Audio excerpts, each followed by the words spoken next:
Yo, what is up, guys? Welcome back to the vlog. We got a big one today. You guys know, on SX training day 3, had a pretty big get off. Kind of messed up my wrist and my hand a little bit. It's been about a week and a half since then, and I'm not gonna lie, the wrist, the hand, they were not loving it. I was hoping that it was just a weird little sprain, and given like a week, it would have healed up, but yeah. The free riding wasn't kind to it, so I gave it another week here before I went out on a Supercross track, because obviously Supercross is way gnarlier than free riding. So another week has gone by. Just being straight up honest, it doesn't really feel like the wrist has gotten much better just doing day-to-day activities, but I'm hoping that it's a little bit better when we get on the bike. So yeah, as per usual, me and Jerry Robin are heading out to Lake Elsinore today. This is definitely my favorite Supercross track that we've ridden so far, and we're gonna give the old hand a try out on a Supercross track. Time's running short. We pretty much just have to send it and see if it's good or not, because if I have to take some more time off, I don't really know if I'm gonna have enough time to get ready for the season. So it's pretty much now or never. We gotta go out there, see if the wrist is gonna be good. So we're on our way to the track right now. When we get there, we'll break the camera back out. Hopefully things are good. We'll keep our fingers crossed. All right, ladies and gentlemen, just made it out to Lake Elsinore. Everything's unloaded and we're ready to rip. Definitely the most crowded a Supercross track has been since I've been out here, so should be an interesting day. But yeah, like I said, priority number one, just see how the wrist is. Haven't been out there yet, so can't really speak on how it feels, but I don't know. I'm trying to keep an open mind, but honestly, it's been hurting pretty bad the past couple days. So we're just gonna go feel it out and see if we need to go get some x-rays done, or if we can just grit through it and yeah, get the job done. So we're gonna head out there, see how she feels. What up, baby? Oh, you from Ohio or what? Yeah, support them. What's up? Monday. Monday's a big day. National champs, baby. National champs. Let's go.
Broken.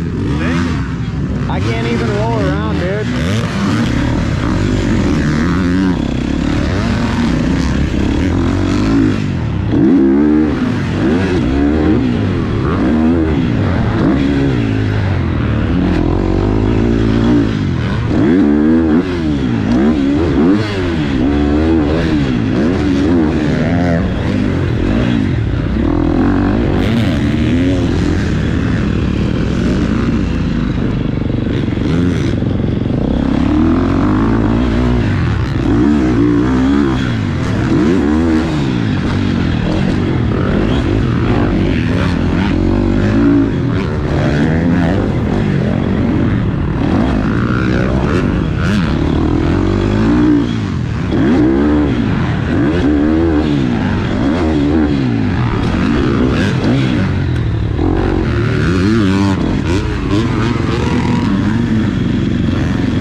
Well, you guys, super disappointing, obviously.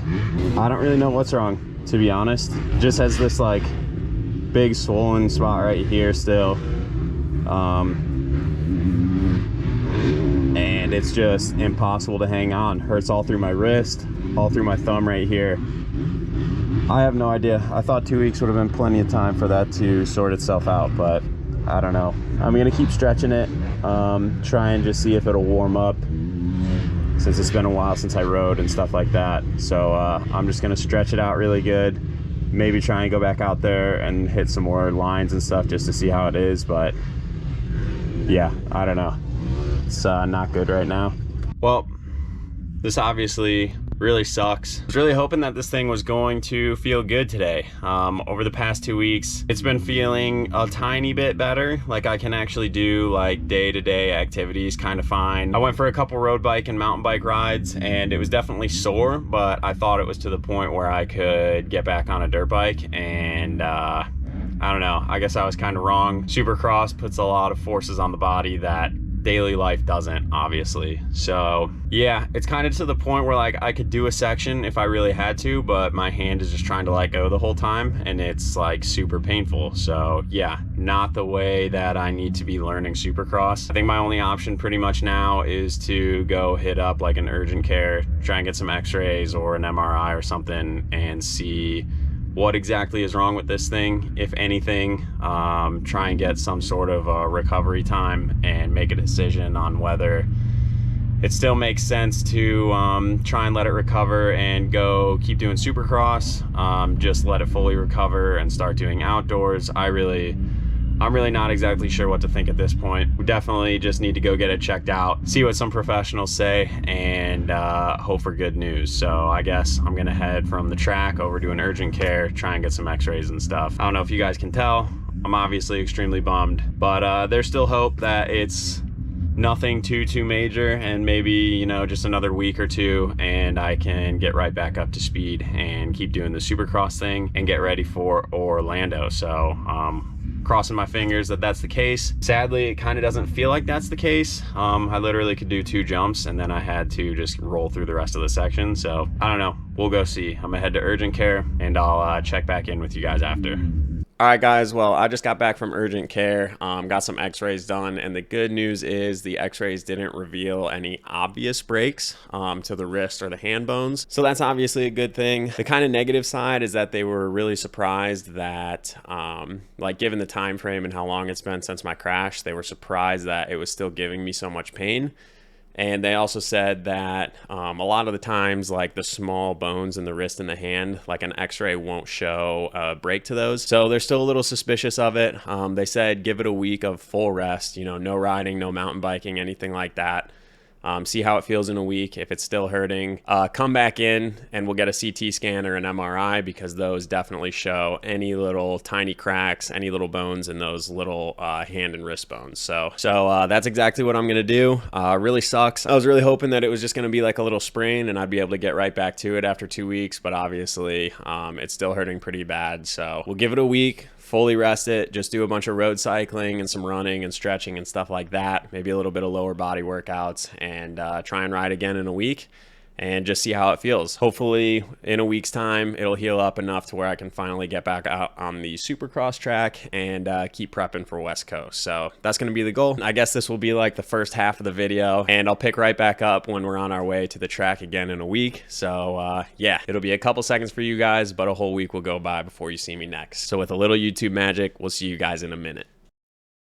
Yo, what's up, ladies and gentlemen? Welcome back to the channel and welcome to another day of Supercross. Today's a special day because look at who we got with us. The one and only Miss B unit. How's it going, Bridget? How you liking California so far? I love it. But yes, as you guys know, Bridget has not been out here with me in California because she's been busy doing school and doing work. But luckily, it's kind of like a winter holiday break for her right now, so she found some time to come out here, which means there's gonna be some third-person footage today, which you guys have probably been waiting for, because so far, up until this point, I've only been doing GoPro on the Supercross track. So get hyped for that. I'm hyped for it because I actually haven't seen myself riding like third person on a Supercross track either. So I don't really know what to expect, but we'll find out today. Actually, exactly 1 week ago, I tried to go out to Lake Elsinore to ride, and I could only make it through like half of a rhythm section before I just had to call it because I couldn't hold on. So kind of an unfortunate injury with your hand. Like, it's such a small part of your body, but a pretty pivotal one for doing Supercross. If you can't hold on, you can't really ride. So today's gonna be a test day. Like I said, 3 weeks off, so it's gonna be kind of like starting over again. So yeah, we're out here at State Fair. We're gonna take it pretty chill, just see how the hand is feeling, and then kick up the pace from there if it's feeling good.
guys, well, That clearly didn't go to plan. I was only able to do like one lap of Supercross before my wrist just started to get way too weak and painful, and was literally just trying to let go of the handlebars. And it probably goes without saying, but that doesn't really get the job done on a super technical and gnarly Supercross track. So I don't know, just to try and get a little bit more riding in and see how it would feel on the outdoor track, I went over, spun a couple laps out there.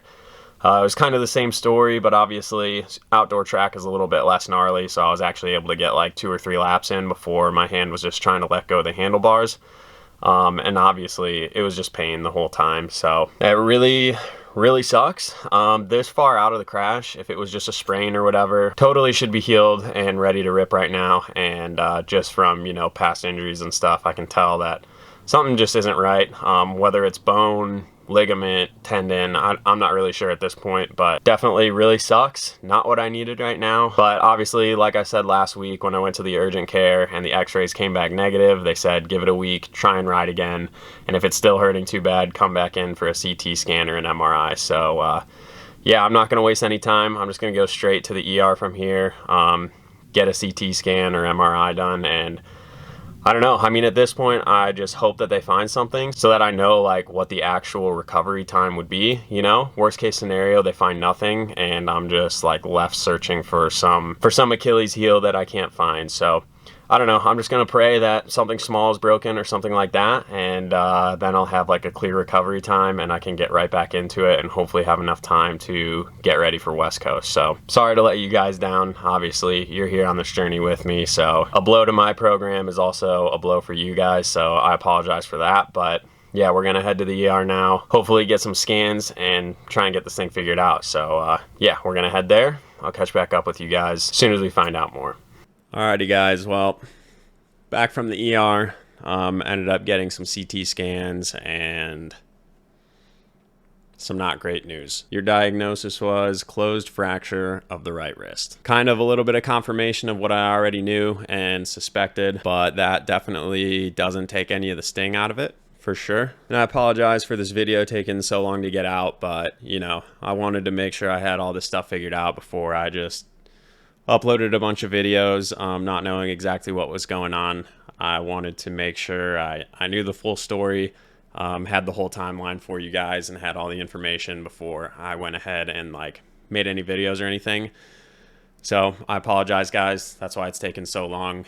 They went ahead and did the CT scan over the MRI because the big thing that people are worried about with a wrist break is doing the scaphoid bone, which is the one that's kind of on the inside where the thumb meets the palm, and it might be known as a boxer's fracture for you guys, but that one's been known to end a couple careers just because of the way the bone is shaped. You only get blood supply from one direction, and if that thing's broken, it's really, really hard for it to repair itself. The CT scan was the best way to see that. Luckily, I got extremely lucky that the scaphoid is completely intact. It was a different bone over on this side of my wrist that was actually broken. So I got super lucky there in that aspect. So, I mean, I guess silver lining and everything, of course. And honestly, finding a small break in one of the wrist bones over there isn't the worst case scenario. Like I said earlier, I'm glad that, you know, we actually found something. I'd much rather have a bone break than to have torn ligaments and stuff, because at least with a bone, you know, it's just going to be 6 to 8 weeks and it'll be fully healed and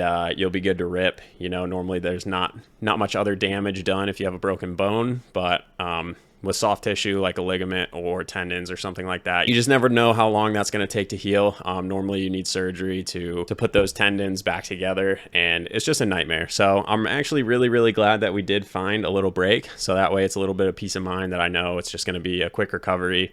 And obviously we're already like a month from the crash, so recovery's kind of halfway over. That's also why they decided to go with the hard splint as opposed to a cast, because, you know, I'm already 4 weeks out from the crash, so I'm kind of beyond that point already. So luckily we just have kind of a hard splint here. What can I say? I'm sure you guys can see it all over my face and just in my tone of voice, but I'm extremely bummed. Of course, with Supercross, you know, it's always a possibility, actually a very high possibility, and I'm lucky that I got off as easy as I did, but I don't really know exactly how this is going to affect my plans. I'm going to really try to get this recovery process going as quick as possible so I can get back on the bike and hopefully have a couple weeks before West Coast starts. At this point, it's extremely likely I'll end up skipping the first 2 rounds in Florida because those ones are a lot earlier. If I wait until round 3, which is Arlington, Texas, then I have pretty much another month to get ready. So that's probably the plan right now. Hopefully this will just heal up really quickly. I can get back out on the track and get enough time in before Arlington to head out there and actually be comfortable and confident that I can go out there and race. Obviously, it's pretty up in the air at this point. I really don't know exactly what's going to happen, but that's what I'm gonna be hoping for. So I guess let my mistake be a lesson for you guys. If you have a gut feeling that something is wrong, get all the necessary tests right off the rip so you know, so that you don't go out there and damage it further. I mean, it's pretty funny that like a week after my crash, I went out and did a full day of free riding, did some mountain biking, tried to ride Supercross a few times, and the whole time I had a broken wrist. So it's a bummer to think that all that time I might have been making it worse and I could be further along with the recovery process right now. So I mean, at this point, I'm just kind of kicking myself definitely down in the dumps about it. Really no one to blame but myself. So I can sit here and feel bad for myself, or I can get on the spin bike, start grinding, keep my fitness up, and as soon as this thing's healed, get back on the bike and start ripping again. So that's exactly what I'm gonna do. I'm just gonna do a lot of cycling, running, all that sort of thing. This will give me time to really dial in the bike, which is good, I guess. Got to find the silver linings and stay positive. I don't know, guys. Not a whole lot else to say. Sorry this video took so long. Like I said, wanted to make sure I knew everything before I started freaking you guys out. So would have really sucked for me to upload a video saying I thought my wrist was broken and then to end up not being broken, and everyone would have been like, oh, you're being a wuss. Yeah, I'm sorry, guys. I wanted Supercross to go perfectly, and obviously it's off to a bit of a rocky start. Just super bummed, especially considering like how good I was feeling on the Supercross track and how much progress we were making in the first 3 days. I really feel like if this didn't happen, we would actually have a good chance to absolutely kill it. But it happens, man. It's Supercross. So yeah, that's gonna do it for this video. Thank you guys for all the kind words and support. Obviously, I haven't seen how you guys are going to respond to this yet, but hopefully you're not too bummed for me. We'll still do epic stuff. So thank you guys for tuning in. The videos are still going to come. There's a lot of stuff I have to do to the bike, and I'm actually planning on getting a new van here and doing that whole build. So this little break will give me some time to do some stuff that I've been wanting to do, and we'll still keep the content rolling. So sorry, guys. We'll be back soon. Keep on cheering for my boy Jerry Robin. He'll be out there for West Coast. That's it, guys. Thank you for watching. We'll recover soon. Peace out. We'll catch you in the next one. Later.